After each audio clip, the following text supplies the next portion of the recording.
এইটি আমাদের মূল দাবি। যারা শহীদ হয়েছেন, রক্ত দিয়েছেন, জীবন দিয়েছেন, আহত হয়েছেন, তাদের পুনর্বাসনের ব্যবস্থা করা।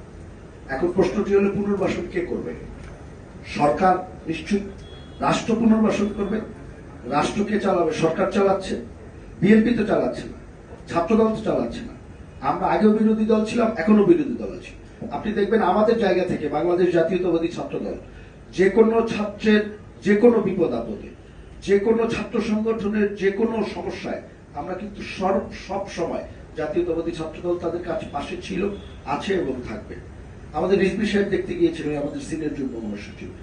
এই বিষয়টি আমরা আমাদের জায়গা থেকে সর্বোচ্চ করছি। আপনি জানেন যারা আহত হয়েছে, যারা নিহত হয়েছে, বিএনপি ভারপ্রাপ্ত চেয়ারম্যান জনাব তারেক রহমান প্রত্যেকটি পরিবারের খোঁজ খবর নিয়েছে। ইভেন গত রোজার ঈদে প্রত্যেকটি পরিবারের কাছে আমরা গিয়েছি, যতটুকু আমাদের সামর্থ্য ছিল প্রত্যেকটি পরিবারের কাছে গিয়েছি।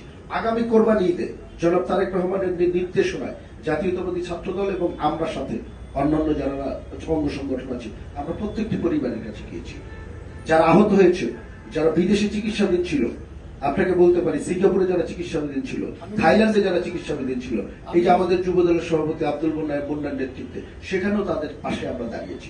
কিন্তু আশ্চর্যের বিষয় হলো, জিনিসটি খুব গুরুত্বপূর্ণ কোশ্চেন আপনি করেছেন। জিনিসটি হলো পুনর্বাসন এবং সহায়তার মূল দায়িত্বটি হলো রাষ্ট্রের, মূল দায়িত্বটি হলো সরকারের।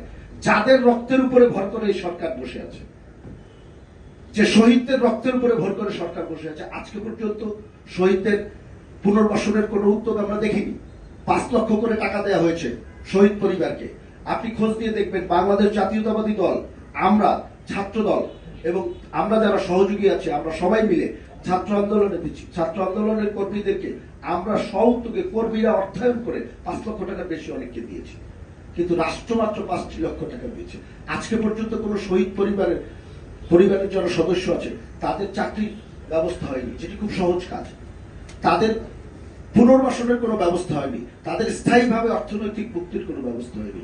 শেষ করবো একটি কথা বলে, বাংলাদেশে এখন একটি অপরাজনীতি চলছে, একজনের দোষ আরেকজনের ঘাড়ে চাপিয়ে দেয়। এবং আরেকটি জিনিস বলবো, সবসময় আমরা গণতন্ত্রের পক্ষে লড়াই করেছি। গণতন্ত্রের বিকল্প অতীতে 16 বছর শুনেছি উন্নয়ন যেমন গণতন্ত্রের বিকল্প না, সংস্কার গণতন্ত্রের বিকল্প না, বিচার গণতন্ত্রের বিকল্প না। আমরা সংস্কার চাই, আমরা উন্নয়ন চাই, আমরা বিচারও চাই। আমরা সবচেয়ে বেশি ভিক্টিম হয়েছি, সুতরাং বিচারের দাবি আমাদের সবচেয়ে বেশি। আমরা সব চাই, সাথে সাথে আমরা মানুষের ভোটাধিকার এবং গণতন্ত্রও চাই।